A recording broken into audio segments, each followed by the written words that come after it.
Hello, hello, hello, everybody. It's Friday, and that means it's time for Shack Chat.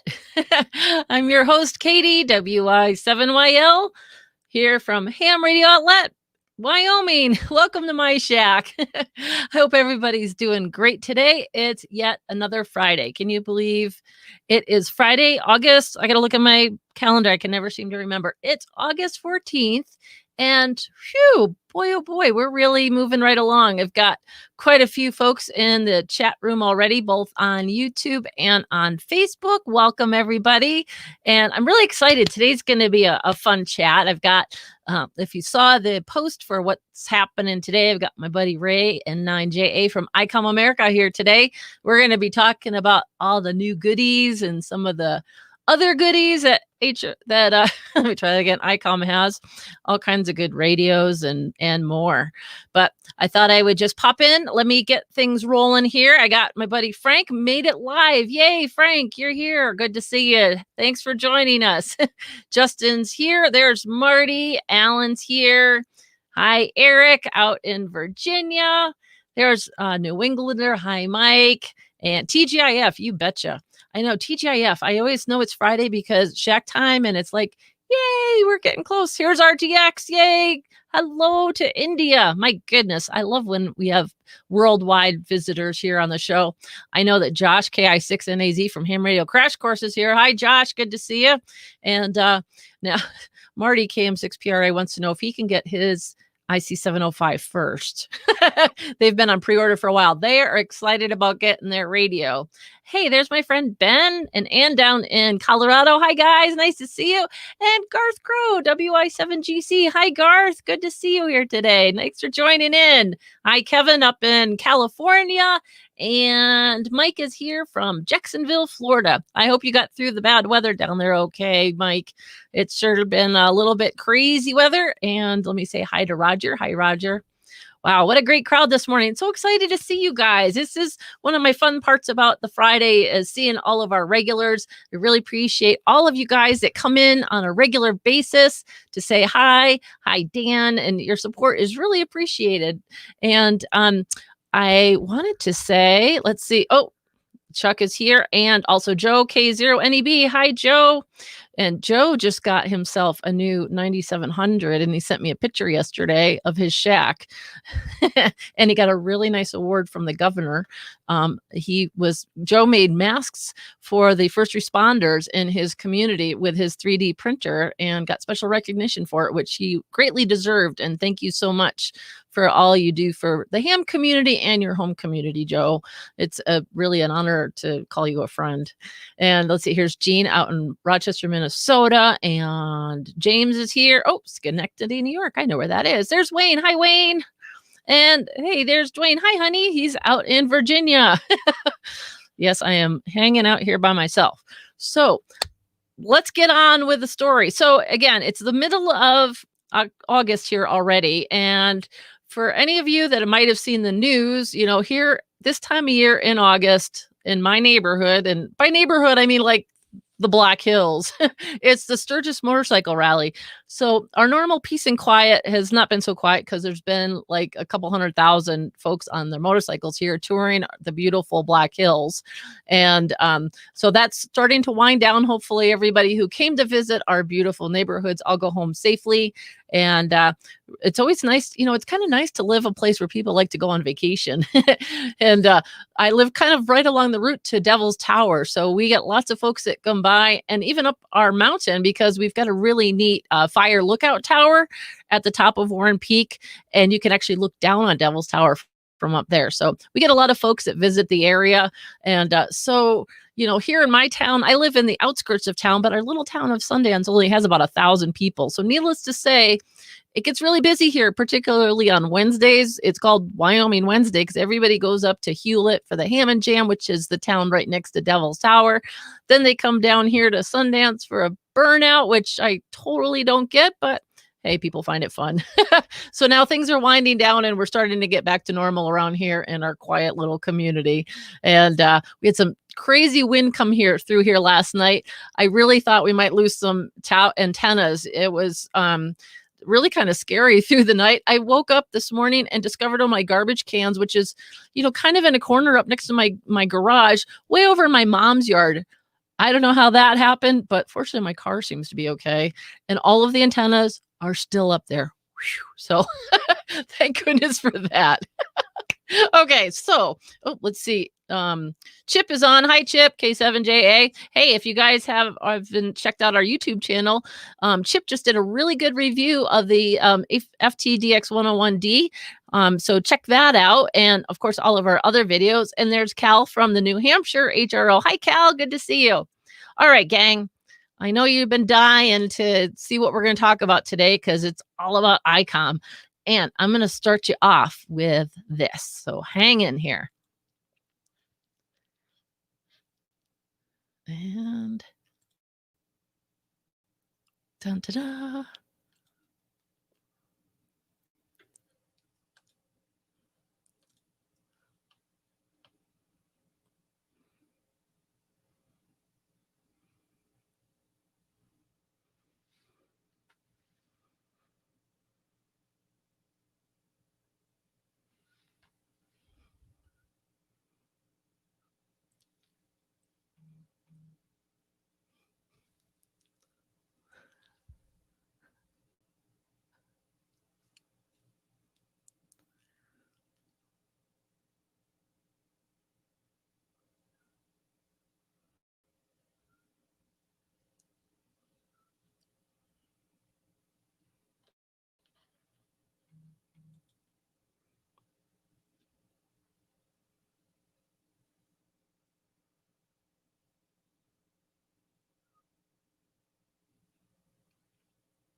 Well, with that, it's perfect timing to bring in my guest here. Good afternoon, Ray Novak, N9JA from Icom America. Hi, Ray. Good afternoon, Katie, and everybody in the chat room. Thank you for having me on here. Well, thank you for joining us. Yeah, we had an exciting weekend debuting a few products. The video that you just had was made for that event and had a lot of traffic and a lot of questions about this product and what this product might also spawn. So I will go ahead and get the easy questions out of the way. Number Perfect. one, no, there's not a color version of the IC7100 or the ID5100 coming using this color screen technology.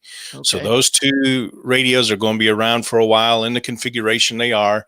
And I know HRO's enjoying selling quite a few of those because they're at very attractive price points right now. Nice. Very good. So this was the ID-52, which was just announced. And is it actually been released in Japan or is it still coming in Japan as well? Oh, this right now is just a prototype. Okay. I'll show you the, I don't want to, I'm going to share the image of it so we get a better look at it up close. Okay. And let me add it to the stream. There we go. Let me move. So it's based on the style of the ID-51 series radio. It is a little bit taller. It's I think it's a 2.3 inch color transflective type screen, so it'll be great to see in direct sunlight. The layout of the buttons, a lot of the functionality is just like the 51 series and the 31 series to navigate using the D-pad as well as the common buttons that we've used for the last few years. it does kind of give you that look of, oh, well, they really didn't change a whole lot. But when you've got something that works right, Mm-hmm. don't change the user interface. Right. I don't understand why we see radios come out new and everybody thinks they're new, exciting, or that common phrase, new and approved, Right. when there's a completely new user interface to learn. Right. Now, this will be the first one that has that ability with the full color, and was that a camera that I saw? Like you can take photos and then send photos through this? Is that the idea? Not a camera built into it. You can tether it to, right now, it's just an Android app. Oh, There okay. is discussion to make a iOS app. And to be honest with you, to look at the volume of portables and the size of the amateur radio market, when you try to compare that to the cellular telephone market, I Okay. mean, to get a good resolution camera, there's no way we can come close to those volumes, because they'll sell in a month what you'll see amateur radio manufacturers sell in 5 years. Right. So it's difficult to do that, but with all the different changes in iOS devices and Android devices, you can get super high resolution cameras. You can get Right. all kinds of software, I think I can uh, zoom in here a bit for us. editing and things like that to do whatever you want to with it. So you would Right. use the Android device tethered with Bluetooth, and be able to send an image. Wow. And also, one of the cool things from like the 9700 as well as the 705, the radio has a capability of receiving the image on the screen of the radio itself. Mm-hmm. Wow.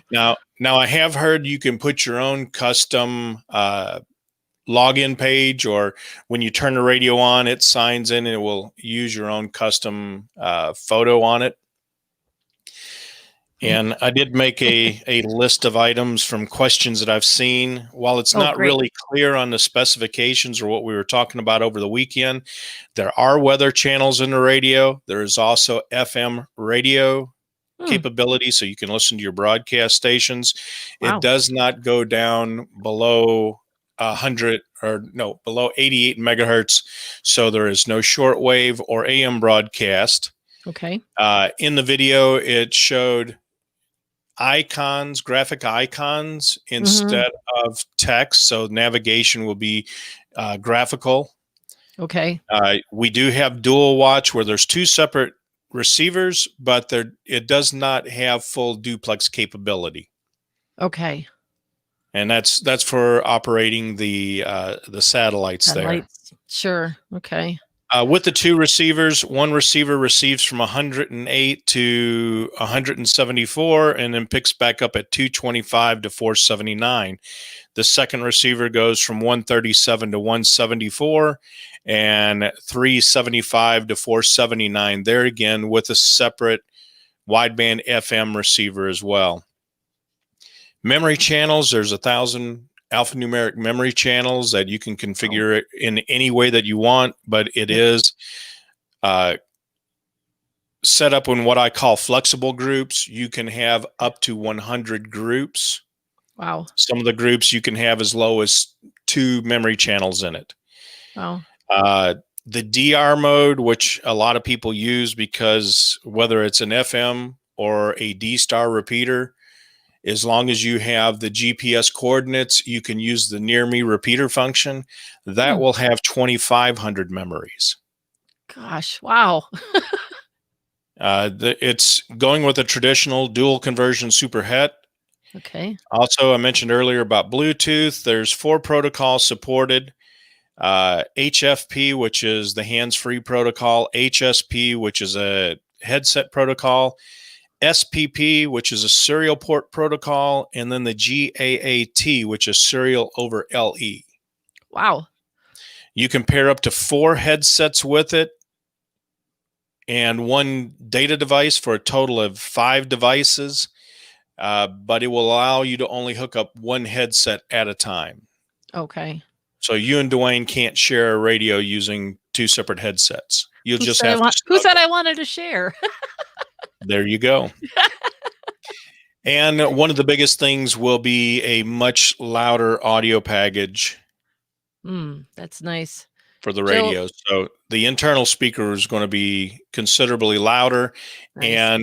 And from what I've seen with the 705 as well as our V86, it looks like what they've gone to a different type speaker, which is called in the audio industry is called a long throw Mm, movement. So the voice coil moves a lot more to gain okay, more audio. nice. Well, anytime you can hear better is, obviously a big plus. I don't know if you have an answer to this question yet. Joe's wondering, can you pair it to your car? It will pair to the vehicle. Now, the difference is, will the audio come through? And I don't have a 52 to try. I have Right. tried the 705. It paired to my vehicle, but I was Mhm. not able to get audio out of it. So something with the protocol that the vehicle uses would not Right. allow the audio to come through. With that being said, I'm able to use my Beats headset with the 705. So I get the noise canceling of the headset as well Mm. as the push to talk with the headset. Oh, that's a nice feature for sure. Now, I've got a question from Chris, which I'm going to guess you may not or probably can't answer, but it may be something that you can take back to the developers at ICOM. Is he's talking about the fact that we've got some rigs that include speech feedback for our hams that are blind, and he appreciates that. But just wondering if that might be something in the future for VHF and UHF products. And again, I realize that you probably can't necessarily answer that, but it's a great question to ask because obviously we have a lot of folks with visual disabilities that are using our ham products. Yeah, and one of my friends who's in the chat room, Justin Mann, Hmm. um, KI5OS, Yep. um, he's been Yep. experimenting with an ID4100 Okay. as well as the iOS app. And what he was Oh. telling me, while it was a little difficult to download the new database for the app from the dstarinfo.com site, he Hmm. said the accessibility seems to work very well, and he can correct me in the chat room if Right. I'm wrong. Great. So That using the accessibility and the capabilities in an Android type device helps keep the cost of production and R&D out of the matrix there. right. And yes, there are other brands that are made offshore and not manufactured in Japan that can do it relatively cheaper, but there again, they are learning a lot of technology that is being shared by those companies that are doing all the accessibility. That's great. Thanks for and Justin's in here and he did say it's Alpha India 5 Ocean Sierra. Thanks for being here, Justin, and for what you're doing. That's terrific. He says he's using iOS, not Android. Right. Okay, great. Well, that's super. It's a obviously it's an important feature that we have a lot of people that are interested in. So this is pretty exciting. Obviously, it was just announced this past weekend during the QSO Today Virtual Ham Fest, Yes, ma'am. which seemed to have been very well attended. I went and visited it over the weekend and checked out a few of the seminars. And of course, the last time we all saw each other, for those of us in the industry and those who get to travel to some ham fest just for fun was February for the most part was Yes. hamcation. So it's been a long time. And that was a really nice way to still be able to visit with people and check out products and learn some things. I really enjoyed Scott Wright's keynote speech where he talked about COVID-19 research that they're doing over at Mayo Clinic and how being a ham radio operator helps with so many different aspects of what they're doing. I thought that it was a really, really good presentation and there was many others. So I believe all of those will be available for folks to see after the fact. But I know ICOM, of course, was the principal sponsor of the event, and thank you for ICOM's role in bringing that out to the world because it certainly had worldwide audience. Yeah, A lot of we fun. had a blast with that event, and it was interesting to see some of the negative comments that were made about it. And we thought ahead about what they were doing, and I'm talking about the leaderboard and a way to score points. If they went to the ICOM booth, our booth was actually a treasure trove of points because Oh, everything you downloaded added up to points. And with us Okay. being a platinum sponsor, we had more points if you came out and hung out in our booth. So everything Okay. about our booth was stacked to help people gain points. And Will was one of the guys you got to see in Orlando. We were talking about Right. it from a gamer aspect, and I could see somebody with 4 or 5 computer screens streaming videos from the talk and downloading and Right. having all this other stuff going on, having a blast, racking up the points. And Right. then we got the statistics from the show, and I got to see exactly how those points lined up. So it was funny. Somebody operating with a laptop with a small screen, forget it. You're not going to end up in the pile up. And when I was talking to a few people, it's like complaining that you only scored 1 million points in Right. CQ Worldwide when the guys on the East Coast scored 34 million points because they got all the stacked Yaggies and better propagation and all that stuff. So Yeah, exactly. I kind of visualize, you see it on Reddit a lot where they call it the battle station and show oh off yeah, their the ham stations. And I think it comes from the gamer world, but you have your, like my battle stations here behind me with our 7600 and monitors and all of our rotators and controls and everything else. And so that's our, battle station. And wait a that's minute, wait a exactly minute, what I think of. 7600. I know you keep trying to upgrade us, so You guys need to go with a 7610. I saw it. Niece in here. She'll tell you yeah, how much I she know. loves her 7610. Yeah. There's Tom W5KUB. Hi, Tom. Thanks for joining us today. I've got a question that came up. Let me scroll back up and I think we both can probably answer this one. Will the current RT programming software work with a new Icom 52? Well, I would say, I doubt it. I well, really doubt not it right because now. the 51 tops out at either 1,000 or 1,500 DR memories, Okay. and there's 500 wideband FM broadcast memories. There's 100 skip memories, 1,000 regular memories, 25 pair of scan edge memories. So I think it's going to be a new software. All right. Okay.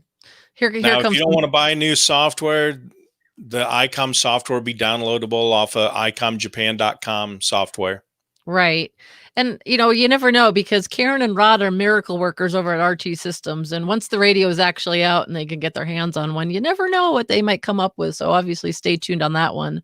Oh But yeah, on that, if we're at a physical show and I've got a prototype, they're already over there right. downloading the memory map and everything to start getting ready. And by the way, I Right. forgot to send Joe an email. Thank you, Oh yeah. Joe.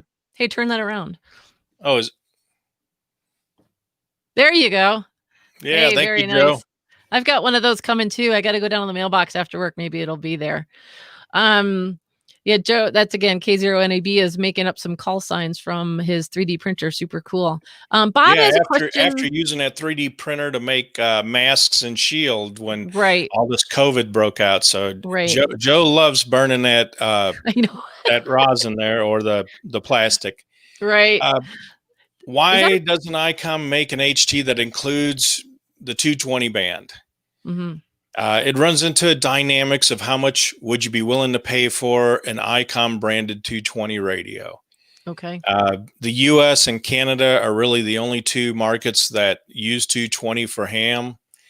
It's public safety in some countries, it's commercial two-way in other Hmm, countries, and it doesn't look like the added cost to the radio would be a good seller. gotcha. And Well, that's we've certainly seen other Japanese manufacturers bring out 220 portables that everybody was excited about, but when you started asking about sales or you saw it was being closed out within 3 years. I oh, remember one that had our two special bands being 220 and 900. There hmm, was a dual band radio that covered both those bands, and I could tell by your forehead you're like, there was. right. So it's tough to handle these niche frequencies that it's just a US market. There are ways of getting those bands by running the transverters on radios like the 7610. Right. Just couple folks saying hello here. Tom says he hangs out on 220 down in Memphis, so it works out there. But again, like you said, it's, certain markets. But okay, I know everybody's dying to hear about the next big new thing. And I'm going to see if I can't. Let's see. Can you tell what I'm talking about? That one. Let me zoom in here a little bit for you. Look at that beauty. Oh, look at that. You've got one in front of you. Hey, wait a minute. I'm going to go back to you. Look at that. I've had a JA version for about a month now. Oh. I'm not able to use it on 2 meters because once I go to 146, it jumps up to 430, and 430 drops off at 440. So gotcha. It has not been fun in that area. Okay, so the ICOM IC 705 is a long-awaited new radio that obviously was supposed to come out earlier in the year, but that darn pandemic has kind of thrown off production and so on and so forth. But well, yeah, it really was. I mean, when we were sheltering at home here, they were sheltering home in Japan, and you don't have access to all the tools to. Well, we need to work on this board. Well, how do we get to work on the board when we can't go into the office and work on it as a team? So it does throw some things off there. Yeah, absolutely. But let's, I'm just going to bring up a picture of it again. So, and you have one there with you. And I also have another photo that you were testing it out. But why don't you tell us, for those folks who maybe haven't been drooling and waiting forever. Oh, here's a quick question before we get rolling. Does the 705 have a Morse key input? Yes, it does. It actually, the CW key input is quite interesting in the fact that it is both the input for your CW key as well as for your memory key keypad. Oh, okay. So I haven't taken the time to wire things up to see if I can have them both connected at the same time. Although it'd be kind of ridiculous to not have access to a CW memory keyer when you've got a CW memory key. Right. So the main audience for this radio is our QRP crowd. Yes. So tell me. Although I am finding out that it seems to be an interesting mobile crowd that they want to have a color screen, but they don't have the real estate to put the 7300 mobile. They're looking at going with the 705 and providing 13.8 volts for 10 watts out mobile. Right. Can you hold that up again? I want to just, so we can see how small this really is. I mean, it totally makes sense that you're looking at this for let me hide your banner for a quick second. Okay. So, that is, I mean, it's like the size of your hand as far as height and width. Can you turn it sideways? Like, so we can see the depth. Oh yeah. Look at how small that is. Don't mind the green screen going a little wonky, but that happens. So the angles and shades. Right. This is not a professional studio, so. Right. That's great. I mean, so, to give you an idea, the BP272 comes off the back. And where? I know when we were talking down at Hamcation, while you're pulling it up, when we were talking at Hamcation, I was talking with Will down there at Icom booth, and we did a little show and tell on the 705, and he held up the one of your handhelds to compare the size of the battery. Yeah, just like that. It's the same battery pack, correct? So to give you an idea, it's not as tall as the 51. Right. It is a little bit wider. Right. Yeah. But the nice thing about it is it's the same screen that's in the same size screen as it's in the 9700 and 7300. Right. Very nice. Matt's saying, cover up that C on the back of your chair. Go Bears.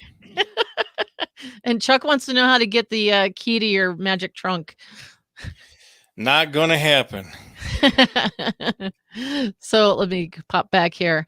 Okay, so the 705, some of the main features. Obviously, you've got that gorgeous screen. I mean, it's a small radio, but I would say, based on what you're holding in your hands essentially and being able to look at, and I know from talking with Will, like it's all touchscreen, just like your similar the 7300, for example. And one of the things I found was interesting that he shared was that if you already have one of the Icom radios like the 7300 or the 7610, it functions very similarly or almost the same. So let me get my mouse back over here. So if you're Katie, able to, yeah, there we go. Perfect. there's an iPhone 8 Plus right above it.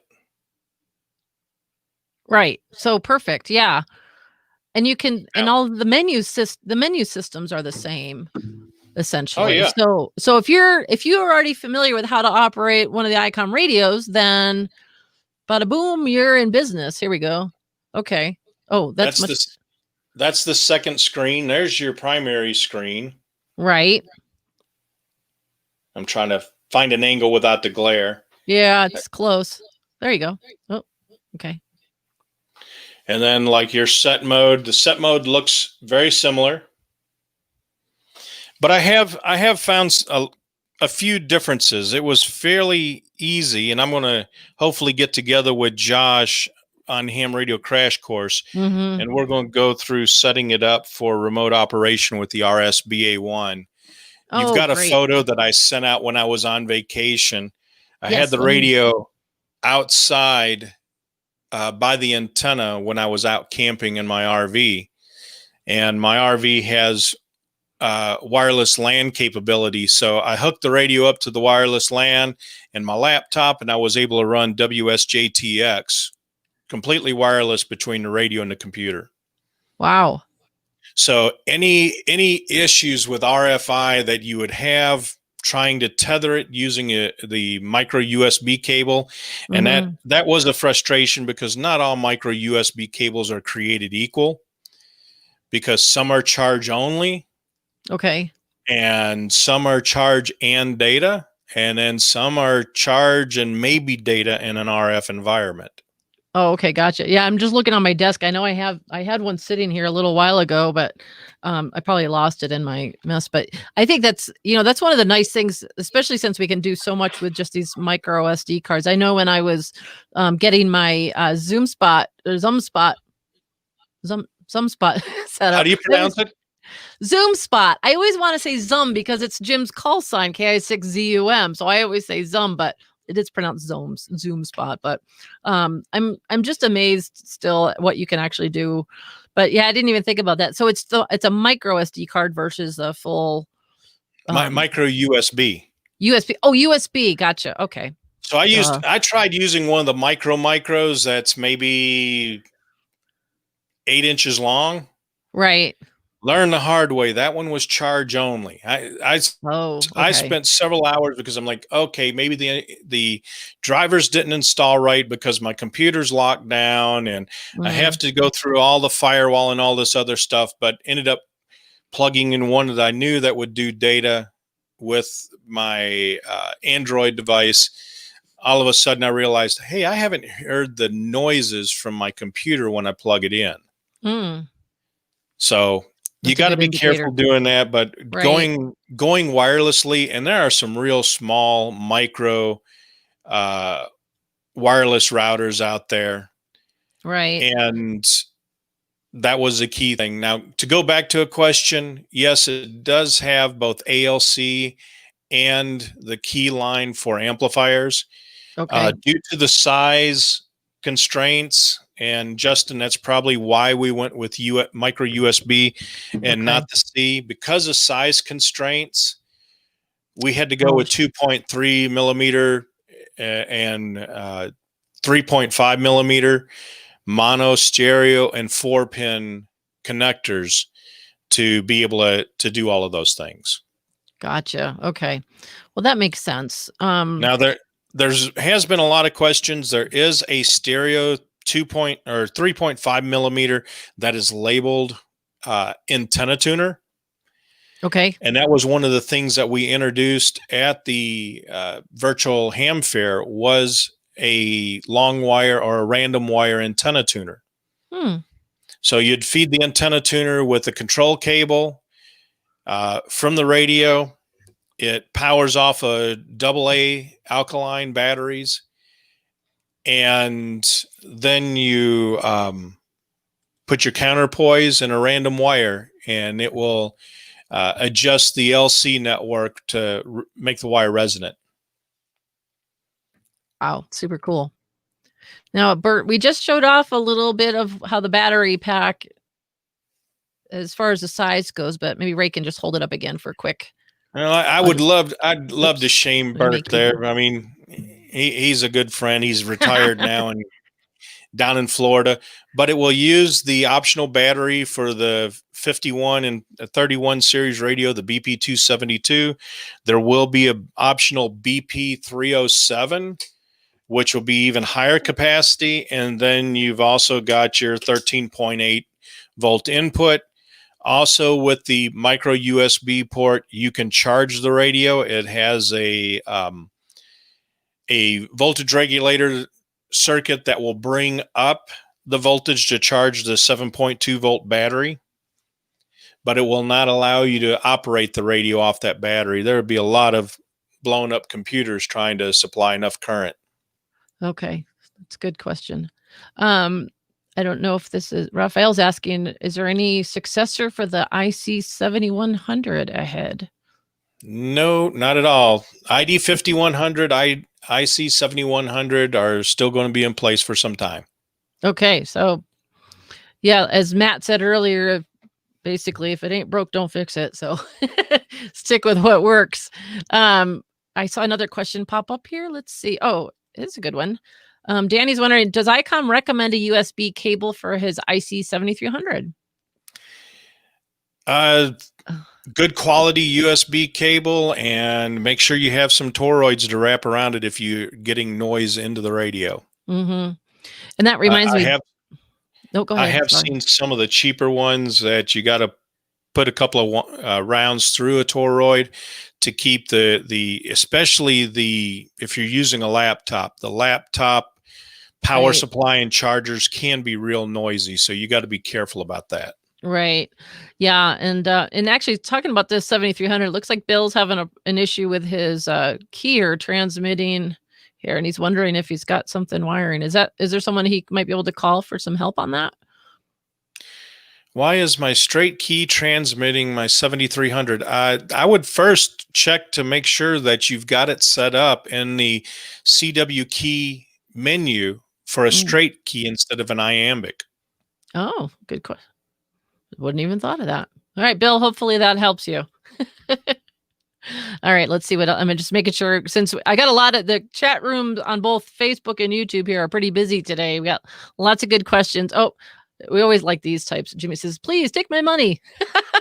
We will be glad to. Like I said, FCC certification, the production facility was just waiting for us to get certification, which came, the official announcement, I think, went out on Friday of last week, right before the show. Right. So I know this is Robin's mentioning this is a Gulf One Mike Hotel uniform here, and he's recommending the Trip Light as far as a good cable. And I know I've seen that before. He does a lot of work, and his shack is full of Icom radios also. Let's see. So we've got the 705, and I know we can now we've converted that from reservation to being able to actually purchase it, because it looks like we should be getting them in stores. Hopefully, the next month, within the next like September, October is the time. Our goal is to be shipping them by the end of September.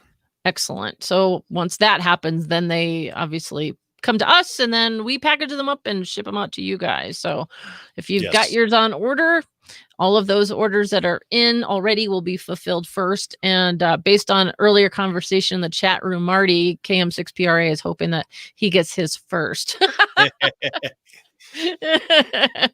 And he and Rosa are over there in near the Anaheim store, and got their order in early, and very anxious for their new radio. And I did see someone said that this is a good the size looks great for SOTA operations. And I would think, with the 705, the size of that, I'm just going to pull up this picture that you shared again. Let me just grab that real quick, where you're holding it next to your laptop. And that looks like a pretty small laptop as well. So being able to pack that, throw that in a knapsack and go off on is that the one that Icom has? I saw that on your website. Let me pop over to you again. So that looks perfect. The LC 192, it's a decent size. There's a compartment in the back. I happen to carry a tablet in there. Okay. Oh, that's small. Yeah. So the top compartment is set up just for the 705 to go into. Oh, okay. Perfect. Yeah. So this really does seem to be the perfect radio for being able to, do all kinds of things with, especially out and about. And, it seems like particularly since, probably earlier this spring, obviously, with so many people sheltering in place and what have you, that a lot more people are experimenting with operating outside and in the park or somewhere else. So it's like perfect timing for this to come out. On the bottom of the radio, there's a quarter 20. Oh, let me move my banner here. Hold on a second. There we go. And one of the things that they did with the backpack is that there's a little leather, and it's sewn in there pretty tight. I call it like a seat belt. Okay. So you use the quarter 20 lug, and it will keep the head inside the backpack so it doesn't accidentally fall out. There's also a padded section right below it. Oh, to help nice. Also protect the radio from rolling out of it. Right. I don't have one of the latest ones. I've got one of the early prototypes, but for the main compartment, there's the inside of it is lined so you can change the petitions like they do in the camera backpacks. Okay. Oh, but there's going to be a section in the ones that we're shipping to you guys that will cover up the lower half. Okay. To keep your stuff from accidentally falling out like mine does. Right. There's nothing worse than having your stuff fall out of your knapsack. And you definitely don't want your brand new radio falling out while you're hiking out somewhere. And we'll be shipping probably at the end of September as well. The AL705, which is manufactured by Alpha Antenna. It is a mag loop that BNC on one end, PL259 on the other end. It comes with 25 foot of coax. Nice. Your transmit coils and your tuning box. Wow. So it's basically, your shack in a bag. Yes. Got everything you need to head out. That is super cool. I've used a BioEnno 4.5 hour milliamp hour lithium iron phosphate battery. There's pouches in here to secure 3 of the handheld batteries. Also to help set up antennas, room to put an MFJ antenna analyzer. Right. So the backpack is very functional to use to carry with. For someone my size, I'd probably wear it more as a chest pack than a backpack because I have to have a bigger backpack to carry my food. Gotcha.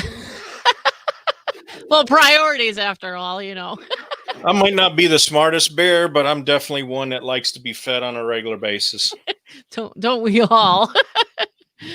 Roger's wondering about how much power does radio put out on 2 meters, and this is supposed to be with the handheld battery, or some people call it the internal battery. It's 5 watts. With 13.8, you get 10 watts out. Right. And again, it's all mode. Right. Very cool. Royce, he made the comment here, put an amp for 100 watts and it could be a great radio for a starter. I think it'd be a great radio for a starter anyway. Well, if the starter's wanting to get on HF, you cannot beat the value that the 7300 is. Right. I mean, after it's all said and done with the instant savings coupons and the mail-in rebate, 7300 is under $1,000. Right. Let me just. And you guys have got the 705 is what, $1299.95? $1299.95. So it really depends on what you're wanting to do. By the time you get a 100-watt HF amplifier, you're going to spend over $2,000 is my guess. Right. Now, as you were mentioning, and the coupon is good through the end of September, which is really nice. So we've got the manufacturer's coupon, which brings it to $1,099. But then there's also the Icom rebate of $100. I mean, that's amazing. For 100, granted it's 5 cents under, but it's still under $1,000 to get on the air at HF 6 meters. And it's a fantastic radio that I think is going to be around for a very long time. And this radio's really changed the way new generals get on HF, because the sound card's built in, so you get a USB cable instead of having to figure out how to wire in through an accessory jack on a used radio that does not have the internal sound card. Right. And what are my levels like? How do I keep RF out of it? And it just makes it so much more simple going the route of the 7300. Mm-hmm. So here's a good question from John. He says he's just gotten himself a 7300. Does he also need an antenna tuner? Well, the 7300 has a 3-to-1 an antenna tuner that will handle up to a 3-to-1 SWR. If you're doing something like a long wire or a dipole that does not have a good, either a 9-to-1 or a 4-to-1 balun on it, you're going to need to get an external antenna tuner. Okay. But you've got so many to choose from manual or automatic antenna tuners from MFJ and LDG, and I'm not sure who all you guys carry. You guys carry a lot of different lines. So yeah, absolutely. Well, we are Ham Radio Outlet, the world's largest retailer of amateur radio products. So just sneaking that in there, just in case you guys weren't aware of that, Yep. So Mike's mentioning that a good resonant antenna, 5 to 10 watts, can work wonders. I totally agree. I had this discussion with, and it actually might have been Josh when I had him on the show not too long ago, where I was talking about how I've sat here in my shack running a pile up, whether it's a contest or I just decided to get on the air and talk to people. And I'm always amazed that, in between all of the big powerhouse stations that are obviously running an amp just like I do, but all of a sudden somebody will pop right through the pile up and they're like, yeah, I'm running 5 watts right now, and I'm in a park, with a wire in a tree, and it's amazing. You can do wonders. You don't have to run, 1,000 watts. You can have so much fun on running QRP, and and it's a running joke in our house, as Ray is aware, that my husband's always like, no, QRP, it burns us. But I'm like totally going the other way. I'm like, I really want to get myself a QRP radio and take it out, take our new tent out and go camping and try it out. I think, I've been seeing so many videos on YouTube of all of the different folks that are, making the neat videos, like Josh and I'm sorry, I'm having a brain fart on the other names that I want to pull out, but Cade MRD has just been doing a bunch of SOTA activations, and it just looks like a lot of fun. Everybody's having a great time, and it seems like, the 7300s are perfect for that. The 9700, I just pulled that up too, because that's another one that's still super popular, and it's, it's really like the twin to your 7300. Let me just pull that. Look at that beauty. It's a gorgeous radio, and that one is your UHF VHF, correct? Yes, it is. It's okay. VHF, UHF, and 1.2 gig, all mode, satellite capability, weak signal work. We just had a VHF contest within the last 3 weeks, I believe it was. Yeah, I think so. combining the 7300 and the 9700 makes a great combination to be a rover. Right. I agree. And I think this one, to me, it's about the same size. And anytime, if anybody's been to any of the Ham Fest, you see them paired up together in the booth, and a lot of folks who have them, you kind of, when I was chatting with Joe yesterday, he says he has his 9700 stacked on top of his 7300 in one spot, I believe. And then another spot in the shack, he's got his 7610, but it's like they go together perfectly. And to be able to have that option with the tri-band all mode is just really, it gives you so many options when you want to operate. I'm going to grab a quick sip of water here.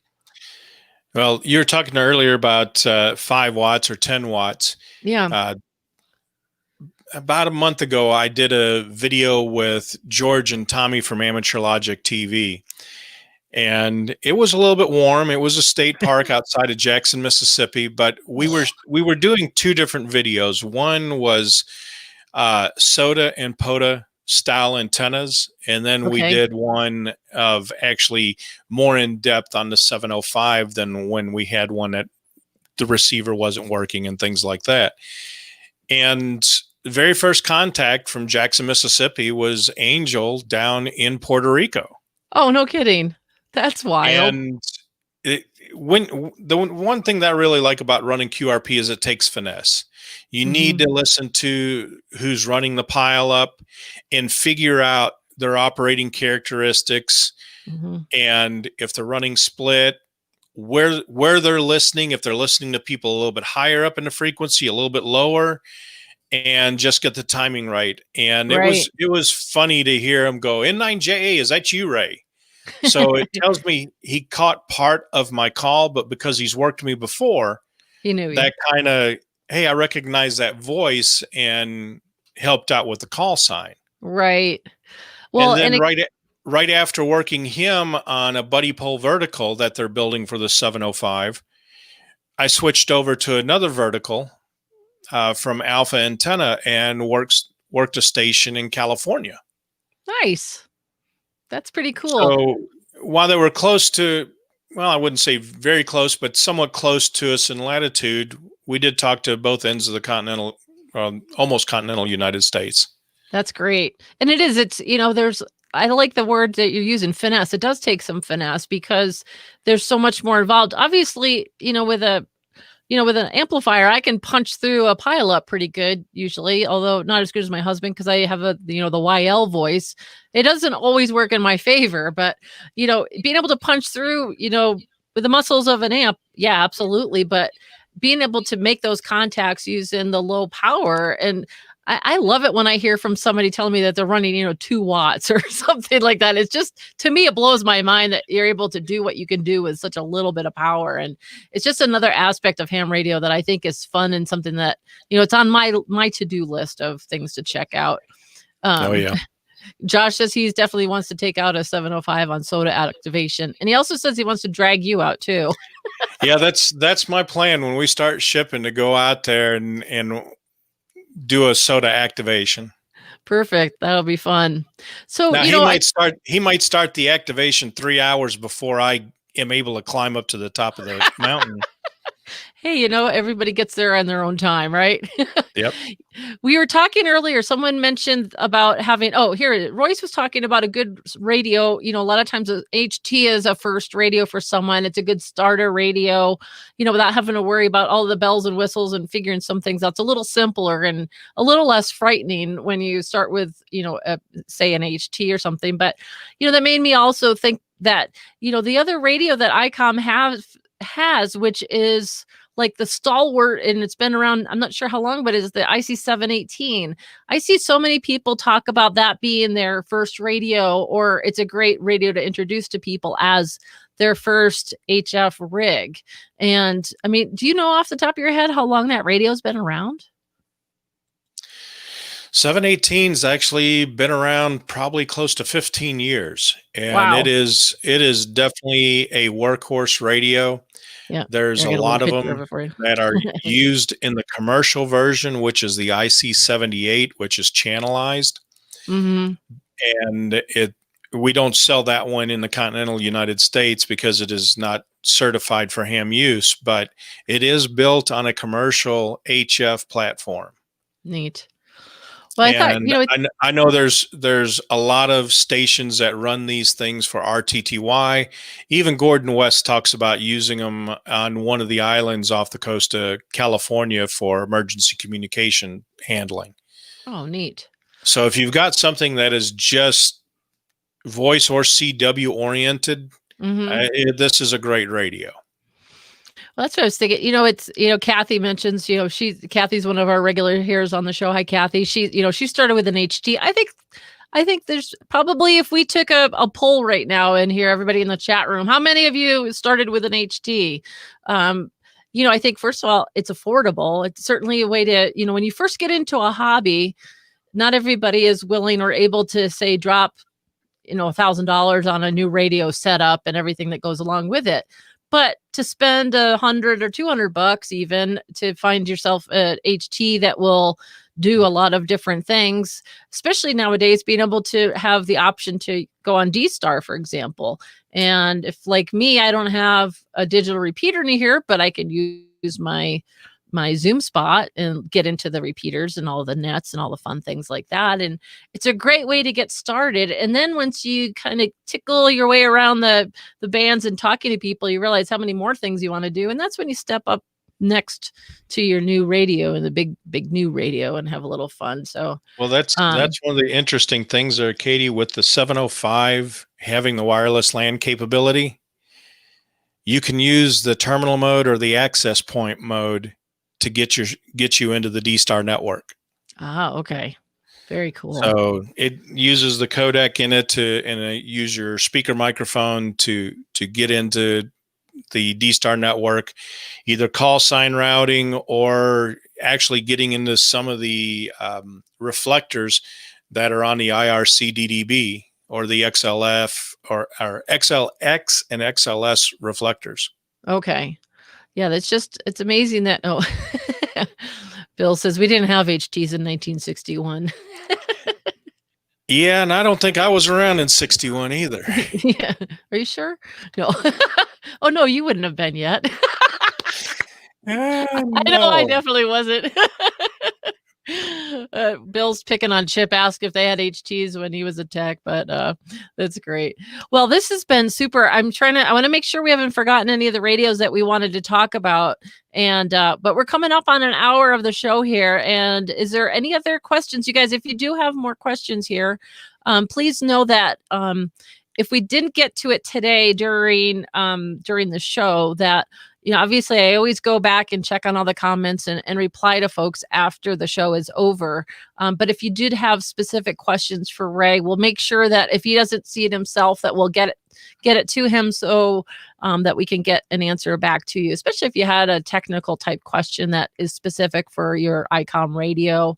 And Chuck says he used a World War II walkie-talkie. That is definitely some old school.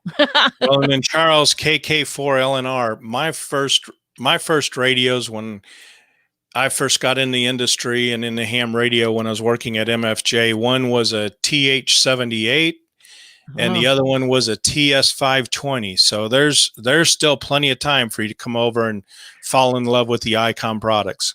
That's right. Well, my first was, I love to tell this story, and I know you'll appreciate this. Back when Ray and I first met was when I went to work at the ARRL. And she had pink hair. I did. I had some pink hair, although it wasn't on purpose, but I got my license, and I was, as soon as I got my license, we converted my call over to W1KRB. And then after I got my general, which I didn't take too terribly long, much more, my boss at the time was Dennis Machenbacher, K7BV. Well, he sent me home with a radio. I lived in an apartment with my friend Mitzi, and he sent me home with an Icom 756 Pro 3. It was basically a loaner radio out of W1AW. I went into my apartment with this huge round, roll of coax, this radio, a power supply, literally no clue what I was doing. And he said, well, just figure it out. And nothing like throwing you into the deep end, but eventually I did figure it out. And then when I married Dwayne, I inherited his IC756 Pro 3, and and that's the radio that's on my side of the shack right here. But yeah, you start off with all kinds of different radios. I think I kind of wish I had started with an HT, one a little less complicated, but tell you what, you never forget your first radio, right? Oh yeah, and there's a lot of Dennis stories. Dennis was a real good friend and had a lot of fun times when he was at the ARRL. Absolutely. And Captain Cook, I love that name on YouTube there. He's his old IC7000 Shack in a Box. Very much. Very nice. Yeah. And he's also wondering, is the 705, I'm sorry, this is from Shane. Is the 705 able to connect to D-Star through Wi-Fi without a hotspot? Do we know that yet? Oh, I thought you'd go ahead and answer that one. Yes, we covered that earlier. With the wireless LAN connectivity, you're able to use terminal mode or access point mode with this 705. Perfect. Thank you. Well, we've talked about so many things. It's kind of hard to remember all of them. Yeah, now. And with the ID-52 having Bluetooth, you can get the app for right now, again, just for Android, but you can get the app and use your Android phone or Android device connected to a network and use the 52 through the Bluetooth connection. Great. Well, Shane says thank you. So again, I'm going to just pull up a picture of this because it's just so super pretty. Is the brand new Icom IC705, which is going to be arriving in our stores. Hopefully, well, Icom is hoping to ship them out around the end of next month. So then we'll be getting them shortly thereafter. And they are now available for sale on the website. And it just so happens that there's a special link for you guys in the description, video description. I came prepared today and made sure that I had links for you guys already. And then, of course, some of the radios that we've talked about today, we've got those links for you as well. And if you have any questions about anything we've talked about today, go ahead and throw your comments in, and we'll make sure we follow up and get those for you. Do you happen to know, is there a name of that particular app Justin is asking? Yeah, I saw that come up, and I'm looking on my iPhone to see. Okay. And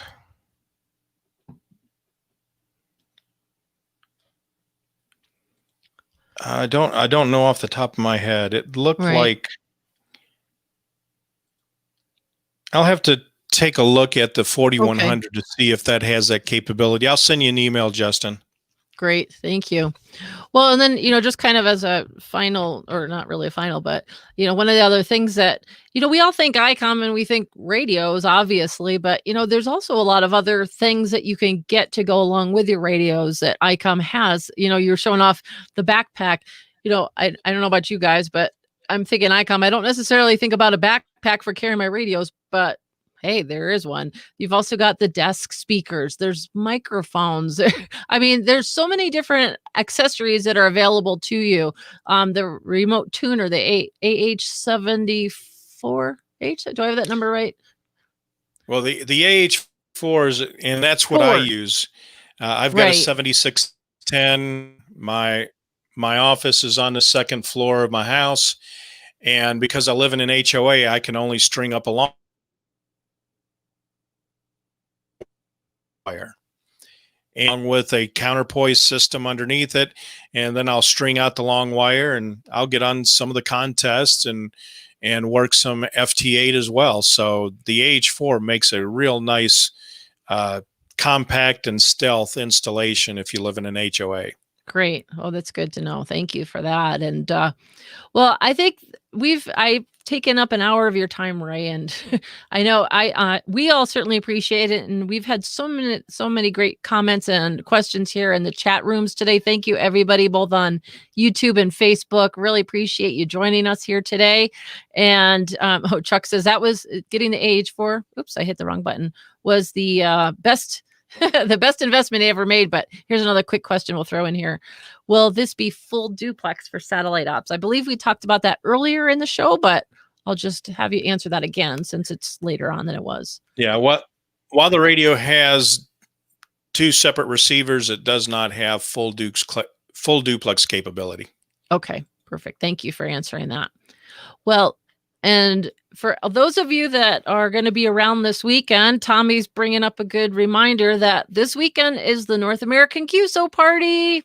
This is SSB this weekend, so 100 watts, so it doesn't matter. I got to turn off my amp and turn on the radio, but yes, I'm going to attempt to spend some time on the radio for the North American QSO party. How about you, Ray? Are you going to play in the QSO party at all? Actually, that is a good reminder. I completely forgot about that. All right. Yeah, I saw notes for the Grand Mesa contesting group that's seeing who else is going to be participating under the club. So on an email today, but thank you for that, Tommy, because it's a good reminder. It's a fun way. Even if you're not a contest, you don't need to be. A QSO parties are more relaxed, and it's a great way to make some new contacts all around the country. Maybe if you're working on your worked all states and just meeting some new hams on the air and having a lot of fun. So get on the air this weekend, everybody. Have fun in the North American QSO party. And you know what? I'll pull up a link for that and share it into the comments after the show is over. So, Ray, any last words of wisdom for everyone before we sign off for the day? No, not really. Okay. How about other than get on the air and have fun, stay safe and healthy. There you go. That, I think you can't really say much more than that. That pretty much wraps it up. Well, with that, I really appreciate that you took the time today to share about the ID-52, the IC705, and all of the other great radios from Icom, and talking about some of your recent ham radio adventures. And we always here at Ham Radio Outlet appreciate your support and participation here in our show. And with that, just reminding everybody, thank you again for watching. Whether you're here, if you're here on Facebook, make sure you join the Shack Chat group. If you're on YouTube, go ahead, hit that thumbs up, hit the subscribe. And of course, you know, sharing is caring. So share with your friends, share with your ham club, share with anybody you know. Get everybody to come on in and watch. And again, please do leave any comments after the fact if you have any, and we'll be sure to answer your questions if we can. With that, I think we'll say 73, everybody. Have a great weekend, and we'll see you next week. I am Katie, WY7YL, here with Ray N9JA from Icom America. Thanks again for joining us for Shack Chat. 73, everybody. 73.